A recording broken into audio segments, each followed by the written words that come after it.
We had 2 boys. I had my fingers crossed that it was a girl, so we went for the ultrasound, and it was a girl. After she was born, she was doing well, everything was going fine, and then during the winter she caught RSV and became very sick.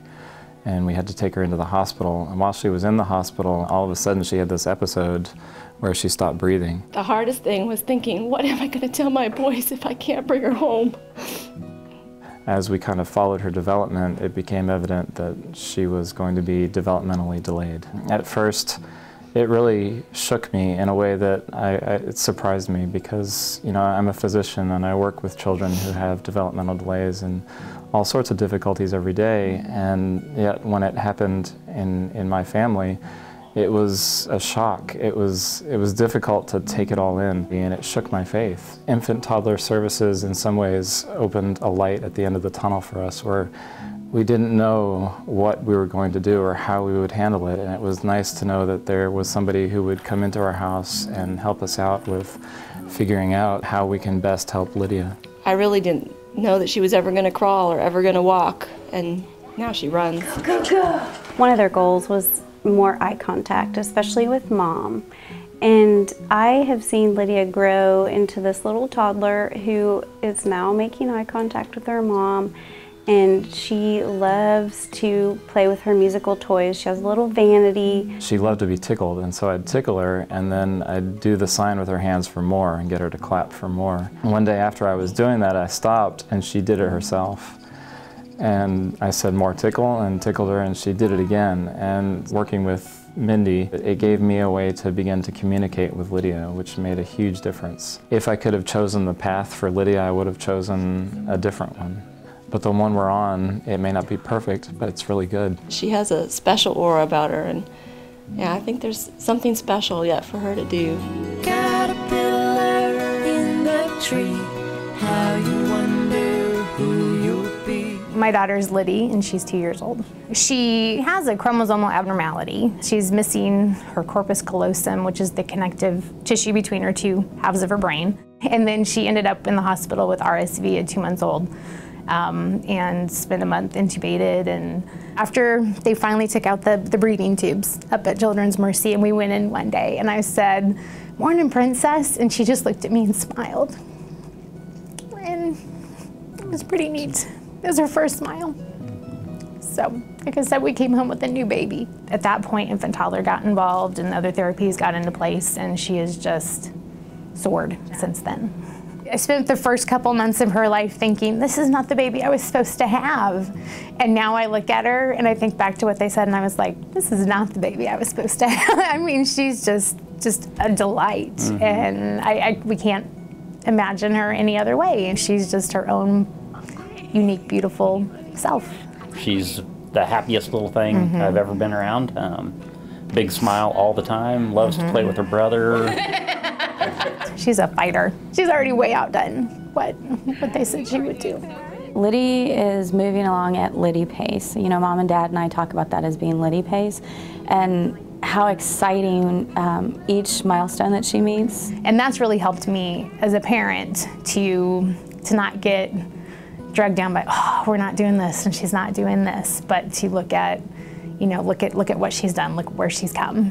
I love the fact that they will text me and say, Liddy went up the steps by herself. It's a world stopper when she does those things. She stood by herself independently for 10 seconds during the Super Bowl, and I sent a text to Carrie, and she called me back just to celebrate with us. We expect the world for Liddy. It's just in Liddy time. Butterfly flying away. My daughter's name's Gabby, and she's 17 months old, and she has lobar holoprosencephaly. During the first 4 weeks of development, her brain did not split completely, so the middle part of her brain is fused. It was kind of like really tough because, you know, it just jumps on you and this is what's going on. You don't have no time to prepare. Initially, the doctor that told us about it said that the babies with her condition, they die within 6 months. And so far, she's surpassed everything everybody said was going to happen, and she's been doing really well. And we're so happy to have her. It makes everything in my life worthwhile. She is everything to me, and I can't even tell you how happy I am to have her. No one chooses you know, to have a special needs baby. But the fact is, I wouldn't change anything for the world. She's perfect. Would I want her to have an easier life? Yes. I mean, what parent wouldn't want her to be able to walk around now? And sometimes I get down, but you know, when Mary Ellen and Janine come over, they point out such great things. She's making a lot more noises now that she's moving more and able to sit a little bit more. So we've seen just recently some huge leaps in her ability to kind of interact and play a little bit more. Get it. Good big girl. They pump us up as parents to, you know what, you got a special needs baby and that's okay.